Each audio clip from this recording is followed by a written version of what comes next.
सभी विद्यार्थियों को वंदे मातरम। मैं विकास श्रीवास्तव विक्रमादित्य आईएएस गोरखपुर के यूट्यूब चैनल पर आपका स्वागत करता हूं। आज हम लोग इस समय अपने इस लेक्चर में भारतीय संविधान एवं राज्य व्यवस्था में अति महत्वपूर्ण और अति संभावित प्रश्नों की श्रृंखला का दूसरा भाग लेकर उपस्थित हुए हैं। पहला भाग मैंने अपने पिछले लेक्चर में बता दिया है। आज भारतीय संविधान एवं राज्य व्यवस्था के प्रश्नों के श्रृंखला का दूसरा भाग लेकर उपस्थित हैं।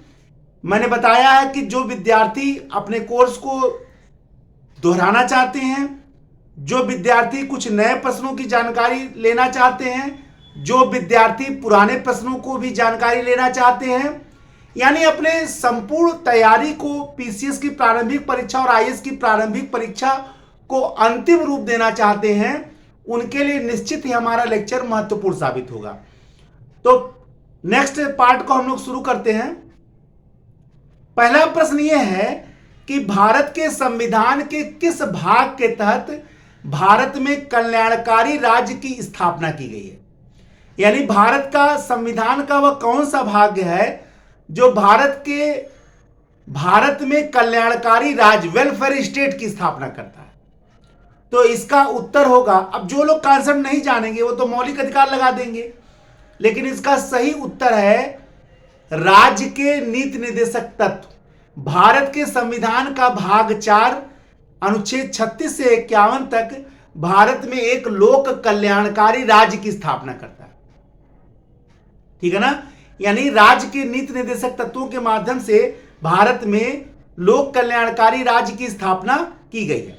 नेक्स्ट प्रश्न है कि भारत के संविधान के किस भाग के तहत आर्थिक एवं सामाजिक लोकतंत्र की स्थापना की गई है। यानी भारत का संविधान का वह कौन सा भाग है जो सामाजिक और आर्थिक लोकतंत्र की स्थापना करता है। ठीक है, तो उत्तर होगा भाग 4 राज्य के नीति निर्देशक तत्व। देखिए, मौलिक अधिकारों के माध्यम से जहां भारत में राजनीतिक लोकतंत्र की स्थापना की गई है, वहीं राज्य के नीति निर्देशक तत्वों के माध्यम से भारत में सामाजिक और आर्थिक लोकतंत्र की स्थापना की।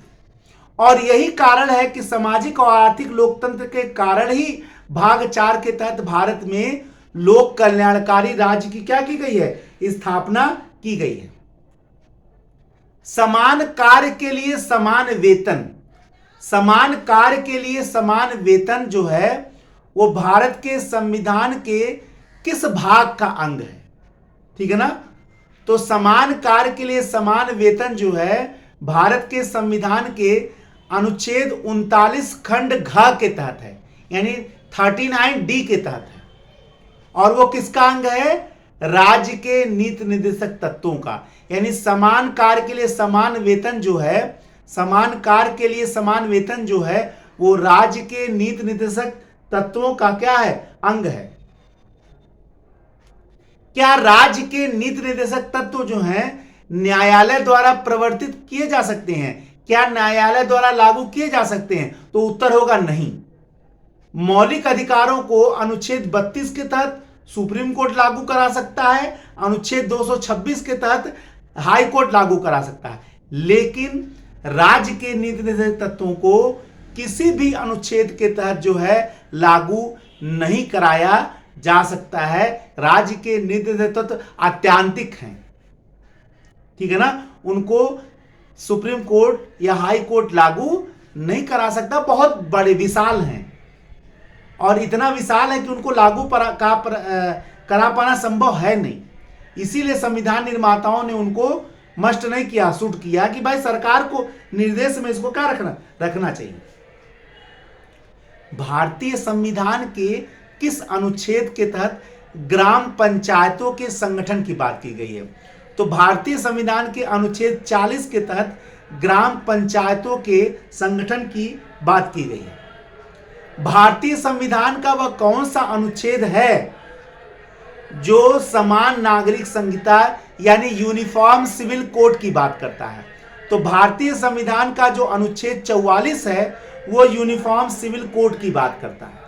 भारतीय संविधान का वह कौन सा अनुच्छेद है जो कृषि और पशुपालन के संगठन की बात करता है। तो भारतीय संविधान का जो अनुच्छेद 48 है वो कृषि और पशुपालन के संगठन की बात करता है। भारत के संविधान का वह कौन सा अनुच्छेद है जो कार्यपालिका से न्यायपालिका के पृथक्करण की बात करता है? तो भारतीय संविधान का जो अनुच्छेद 51 है वो कार्यपालिका से न्यायपालिका, क्योंकि पहले जमाने में राजाओं महाराजाओं के जमाने में, बादशाहों सुल्तानों के जमाने में न्यायपालिका कार्यपालिका के नियंत्रण में होती थी, लेकिन जब लोकतंत्र लागू हुआ तो निष्पक्ष न्याय का पहला आधार यही है कि न्यायपालिका कार्यपालिका से स्वतंत्र हो। यही कारण है कि हमारे संविधान निर्माताओं ने अनुच्छेद 51 के तहत यह प्रावधान किया गया है कि कार्यपालिका से न्यायपालिका क्या हो, पृथक्करण हो, उनका अलगाव हो, वो अलग हो, ठीक है ना, ताकि निष्पक्ष न्याय हो सके। भारत के संविधान में मौलिक कर्तव्यों को किस समिति के सिफारिश के आधार पर क्या किया गया, समाहित किया गया? मौलिक कर्तव्यों को, यानी फंडामेंटल ड्यूटीज जो हैं, यानी मौलिक कर्तव्य हैं, वो किस समिति के सिफारिश के आधार पर भारत के संविधान में सम्मिलित किए गए? तो उत्तर होगा स्वर्ण सिंह समिति। संविधान के पुनरीक्षण के लिए एक स्वर्ण सिंह समिति का गठन किया गया था कि सिफारिश करे कि क्या क्या करना चाहिए। तो उसी स्वर्ण सिंह सिफारिश ने ही मौलिक कर्तव्यों के सम्मिलन का सिफारिश किया और उसी के सिफारिश के आधार पर भारत के संविधान में कुल 10 मौलिक कर्तव्यों को समाहित किया गया। किस संविधान संशोधन के तहत मौलिक कर्तव्यों को भारत के संविधान में सम्मिलित किया गया? तो 42वें संविधान संशोधन 1976 के माध्यम से मौलिक कर्तव्यों को भारत के संविधान में क्या किया गया, सम्मिलित किया गया। 42वें संविधान संशोधन के माध्यम से मौलिक कर्तव्यों को भारतीय संविधान के भाग 4 क से अनुच्छेद 51 क के तहत भारत के संविधान में क्या किया गया, सम्मिलित किया गया। भारत का संविधान संघ की कार्यपालिका शक्ति किसमें निहित करता है? संसद में निहित करता है, प्रधानमंत्री में निहित करता है, राष्ट्रपति में निहित करता है, लोकसभा में निहित करता है, मंत्रिमंडल में निहित करता है, मंत्रिपरिषद में निहित करता है। किसमें करता है? संघ की कार्यपालिका शक्ति किसमें निहित है? भारत के संविधान का अनुच्छेद 53 यह कहता है कि संघ की कार्यपालिका शक्ति भारत के राष्ट्रपति में निहित होगी और उसी के नाम से संघ का शासन संचालित होगा।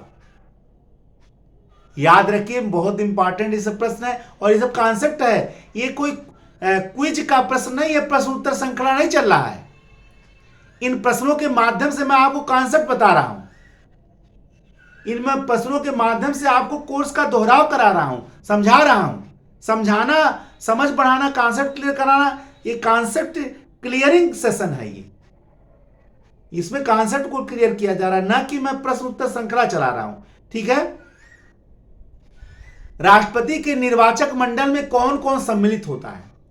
तो राष्ट्रपति के निर्वाचक मंडल में संसद के दोनों सदनों के निर्वाचित सदस्य, यानी लोकसभा तथा राज्यसभा के निर्वाचित सदस्य तथा राज्य विधानसभाओं के निर्वाचित सदस्य भाग लेते हैं। संसद के दोनों सदनों के निर्वाचित सदस्य प्लस राज्य विधानसभाओं के निर्वाचित सदस्य, जो राज्य विधानसभाएं हर स्टेट में, उनके निर्वाचित सदस्य भाग लेते हैं। अब यहां एक माइंड करने वाली बात है कि राष्ट्रपति के निर्वाचन में मनोनीत सदस्य भाग नहीं लेते हैं, नॉमिनेटेड कैंडिडेट भाग नहीं लेते हैं, चाहे वो राज्यसभा के 12 सदस्य हो, चाहे वो लोकसभा के 2 एंग्लो इंडियन हो, चाहे वो विधानसभा का 1 एंग्लो इंडियन सदस्य हो। ये राष्ट्रपति के निर्वाचन में भाग नहीं लेते। इंपॉर्टेंट फैक्ट है, इसको कंठस्थ कर लीजिए। यही नहीं, राज्य विधान परिषदों के सदस्य भी राष्ट्रपति के चुनाव में भाग नहीं लेते हैं। राज्य विधान परिषद के सदस्य भी राष्ट्रपति के चुनाव में भाग नहीं लेते हैं। दिस इज द कॉन्सेप्ट, ठीक है ना। राष्ट्रपति का चुनाव किस रीत से होता है? बहुत इंपॉर्टेंट प्रश्न है। तो राष्ट्रपति का जो चुनाव है वो अनुपातिक प्रतिनिधित्व प्रणाली, याद रखिए, आनुपातिक प्रतिनिधित्व प्रणाली के अनुसार एकल संक्रमणीय मत द्वारा गुप्त मतदान रीत से होता है। फिर से सुनिए, राष्ट्रपति का चुनाव जो है वो आनुपातिक प्रतिनिधित्व प्रणाली के अनुसार एकल संक्रमणीय मत द्वारा गुप्त मतदान रीत से होता है।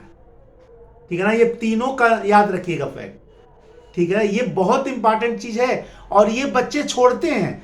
चूंकि ये बच्चों का ध्यान नहीं जाता है तो उनके ध्यान को ही दिलाने के लिए सेशन रखा गया है, ताकि आप तैयारी को अंतिम रूप दें। अगर आप एग्जाम में बैठने जा रहे हैं, कुछ भी कमी रह गई तो उस कमी को दूर करने के लिए क्लास रखा मैंने, ताकि अगर कोई चूक हो रही हो तो चूक ना हो। हालांकि बहुत लंबा लेक्चर मैं नहीं दे सकता हूं, क्योंकि YouTube की सीमा है, ये आप समझ सकते हैं। 8 घंटे का लेक्चर कोई पढ़ेगा नहीं, तो गागर में सागर भरने का प्रयत्न किया जा रहा है। यही मैं कोशिश कर रहा हूं, कम में आपको ज्यादा बता पाऊं कम समय में, यही हमारा यहां प्रयत्न है। भारत का राष्ट्रपति किसके समक्ष शपथ ग्रहण करता है? तो भारत का राष्ट्रपति, कुछ प्रश्न बिल्कुल मिले जुले बता रहा हूं, सरल हैं लेकिन बच्चों से चूक होने की संभावना वहां ज्यादा रहती है, इसीलिए मैं लिया हूं। भारत का राष्ट्रपति किसके समक्ष अपना शपथ ग्रहण करता है? तो होगा मुख्य न्यायाधीश, और भारत का मुख्य न्यायाधीश नहीं होगा तो अन्य वरिष्ठतम न्यायाधीश, पहला। दूसरा, भारत का राष्ट्रपति अपना त्यागपत्र किसको प्रस्तुत करता है? तो भारत का राष्ट्रपति अपना त्यागपत्र जो है वो उपराष्ट्रपति को प्रस्तुत करता है। राष्ट्रपति उपराष्ट्रपति को, उपराष्ट्रपति राष्ट्रपति को त्यागपत्र देता है। नेक्स्ट, कोई भी व्यक्ति भारत का राष्ट्रपति कितनी बार बन सकता है? तो वो उसकी कोई गिनती नहीं है, कितनी बार ही बन सकता है। दूसरा, कोई व्यक्ति अधिकतम कितनी उम्र तक भारत का राष्ट्रपति बन सकता है? अधिकतम कितनी उम्र तक? तो इसका कोई लिमिट नहीं है, मरते दम तक। भाई भारत में कोई भी राजनीतिक पद, मतलब बहुत एक्सेप्शनल मत लीजिए, तो राजनीतिक पद क्या है? अंत तक, जब तक बनिए। सरकारी पदों का लिमिट है कि 60, 62, 65, लेकिन पॉलिटिकल पद ऐसे हैं जिसका कोई लिमिट नहीं है, मरते दम तक बनिए। ठीक है ना, तो भारत के संविधान में, अब आपको कॉन्सेप्ट ये बता रहा हूं। आज एक उपराष्ट्रपति का लिमिट कितना है, राष्ट्रपति का लिमिट कितना है, प्रधानमंत्री का एज लिमिट कितना है, मुख्यमंत्री का एज लिमिट कितना है, सांसद बनने का कितना एज लिमिट है, विधायक बनने का कितना एज लिमिट है? तो no limit, there is no limit, no age boundation for these political post. Concept clear कर लीजिए। अब एक कॉन्सेप्ट से आपके सारे प्रश्न हल हो गए। अच्छा, जो लड़का कॉन्सेप्ट नहीं क्लियर करेगा वो तो सोचेगा अरे भाई 60, 65, 70, 75 कुछ भी होता होगा, कुछ भी नहीं है। क्लियर है ना? तो ऐसे इन प्रश्नों को मैं क्यों याद दिला रहा हूं? मैं जान रहा हूं बच्चे यही चूक करेंगे। प्रश्न उत्तर श्रृंखला चलाना हो तो YouTube पे हजारों मौजूद हैं, फिर हमारी क्या जरूरत है यहां? ठीक है, हम आपको जहां चूक हो सकता है, अब ये तो आप बताएंगे कि कहां तक लाभ है, लेकिन फिर भी मेरा उद्देश्य यही है कि जहां चूक हो वहीं मैं आपको बता सकूं, ताकि आपको चूक की संभावना खत्म हो जाए। भारतीय संविधान के किस अनुच्छेद के तहत राष्ट्रपति को सर्वोच्च न्यायालय से परामर्श की शक्ति प्राप्त है? तो अनुच्छेद 143, आर्टिकल 143 के तहत भारत का राष्ट्रपति अगर कोई विधि या तथ्य का मामला उत्पन्न हो जाए तो सर्वोच्च न्यायालय से क्या कर सकता है? परामर्श ले सकता है। भारतीय संविधान का वह कौन सा अनुच्छेद है जो राष्ट्रपति को क्षमादान की शक्ति प्रदान करता है? तो वो होगा अनुच्छेद 72 के तहत जो है राष्ट्रपति को क्षमादान की शक्ति प्राप्त है। किसी संसद सदस्य के अयोग्यता के प्रश्न के संबंध में अंतिम निर्णय कौन देगा? अगर किसी संसद सदस्य के अयोग्यता का प्रश्न उत्पन्न हो जाता है तो किसका निर्णय अंतिम माना जाएगा? तो उत्तर होगा भारत का राष्ट्रपति, लेकिन चुनाव आयोग के परामर्श। यानी किसी संसद सदस्य के योग्यता अयोग्यता के संबंध में अगर प्रश्न उत्पन्न हो जाए तो इसका निर्णय कौन देता है? भारत का राष्ट्रपति, लेकिन चुनाव आयोग के परामर्श से। ये दोनों मिलाकर पढ़िएगा, भारत का राष्ट्रपति लेकिन चुनाव आयोग के परामर्श से। निर्णय वही देगा, लेकिन चुनाव आयोग से परामर्श कर लेगा तभी निर्णय देगा। यदि भारत के राष्ट्रपति का पद आकस्मिक रूप से अचानक रिक्त हो जाए तो कौन भारत के राष्ट्रपति के पद पर कार्यरत होगा? तो अनुच्छेद 65 के तहत जो है, जो भारत का उपराष्ट्रपति होता है, वो राष्ट्रपति का पद आकस्मिक रिक्त होने पर कार्यवाहक उपराष्ट्रपति के रूप में क्या करने लगता है, कार्य करने लगता है। एक इंपॉर्टेंट फैक्ट याद रखिए, प्रश्न है कि सदन का सभापति उस सदन का सदस्य ही नहीं होता। बहुत इंपॉर्टेंट प्रश्न है भाई। देखिए, लोकसभा, राज्यसभा, विधानसभा और विधान परिषद, 4 सदन हो गए, 2 राज्यों में और 2 केंद्र में। इनमें से कौन सा वह सदन है, मैंने क्लियर कर दिया, लेकिन एग्जाम में तो ऐसे नहीं, एग्जाम में तो ऐसे पूछेगा कि किस सदन का सभापति उस सदन का सदस्य ही नहीं होता है, तो उत्तर होगा राज्यसभा। राज्यसभा का सभापति कौन होता है, उपराष्ट्रपति, और उपराष्ट्रपति राज्यसभा का सदस्य ही नहीं होता है, इसलिए वोटिंग में भाग नहीं लेता है वो। हाँ, लेकिन निर्णायक वोट दे सकता है, ठीक है ना, याद रखिएगा, बहुत इंपॉर्टेंट फैक्ट है। भारत का वह कौन सा पद है जिसका अधिकारी उस पद के लिए वेतन ही नहीं प्राप्त करता है। भारत का वह कौन सा पद है जिसका अधिकारी उस पद के लिए वेतन ही नहीं प्राप्त करता बल्कि दूसरे पद के लिए वेतन प्राप्त करता है, तो उत्तर होगा उपराष्ट्रपति। उपराष्ट्रपति अपना वेतन उपराष्ट्रपति पद के लिए नहीं प्राप्त करता है बल्कि उपराष्ट्रपति राज्यसभा के सभापति के रूप में अपना वेतन प्राप्त करता है। माइंड करिए कितना इंपॉर्टेंट फैक्ट है ये। उपराष्ट्रपति जो है वो राज्यसभा के सभापति के रूप में अपना वेतन प्राप्त करता है, न कि उपराष्ट्रपति के रूप में अपना वेतन प्राप्त करता है। यानी जिस पद पर उसका चुनाव हुआ है उस पद के लिए वेतन नहीं पाता है, वो राज्यसभा के सभापति के रूप में वेतन पाएगा। This is the important fact. Bharat के किस संविधान के किस अनुच्छेद के तहत केंद्रीय मंत्रिपरिषद लोकसभा के प्रति सामूहिक रूप से उत्तरदायी होता है? तो भारत के संविधान का अनुच्छेद 75 खंड 3 के तहत, भारतीय संविधान के अनुच्छेद 75 खंड 3 के तहत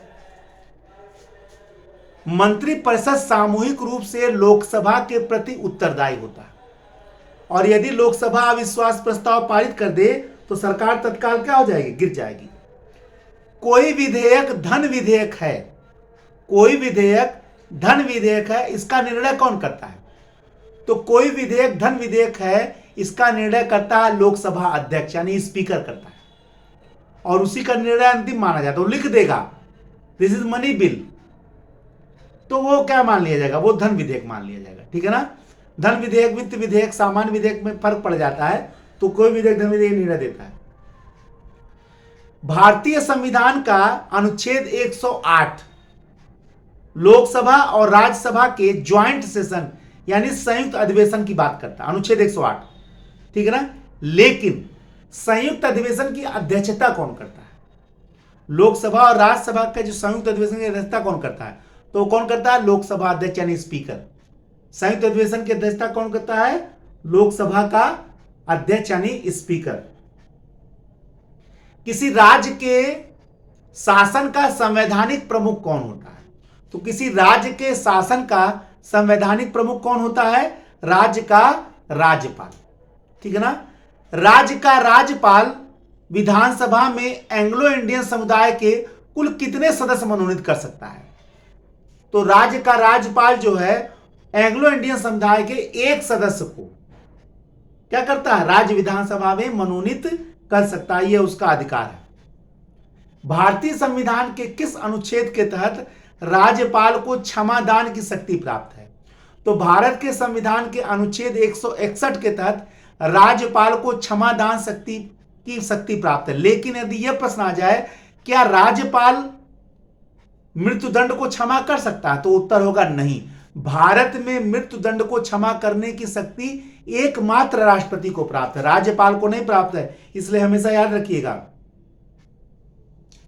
देखिए सर्वोच्च न्यायालय के पास कई अधिकार हैं, ठीक है ना।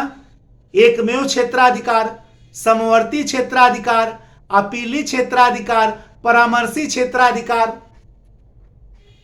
लेकिन कौन से वाद अगर दे दे कि कौन से वाद सर्वोच्च न्यायालय के एकमेव क्षेत्राधिकार के तहत आते, एकमेव यानी ऐसे वाद जिसका निर्णय केवल और केवल सर्वोच्च न्यायालय से दे सकता है, तो मौलिक अधिकार का जो वाद है वो तो समवर्ती में आ जाएगा, क्योंकि हाईकोर्ट भी देता है।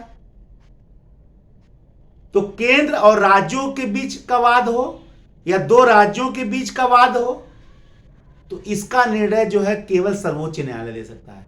यानी भारत सरकार और किसी राज्य के बीच विवाद पैदा हो जाए या दो राज्यों के बीच विवाद पैदा हो जाए, तो ये सुप्रीम कोर्ट का एकमेव क्षेत्राधिकार है। और इनके संबंध में निर्णय कौन दे सकता है, इनके संबंध में डिसीजन कौन दे सकता है, केवल और केवल सर्वोच्च न्यायालय। इसको सर्वोच्च न्यायालय का एकमेव क्षेत्राधिकार बोलते हैं। ये कॉन्सेप्ट का प्रश्न याद रखिए। लोग क्षेत्राधिकार में केवल समवर्ती क्षेत्राधिकार में दोनों पढ़ लेते हैं। ये एकमेव क्षेत्राधिकार है, one and only one supreme court. ठीक है ना। भारतीय संविधान के किस अनुच्छेद के तहत मौलिक अधिकारों के संबंध में सुप्रीम कोर्ट को 5 रीटें जारी करने का अधिकार प्राप्त है?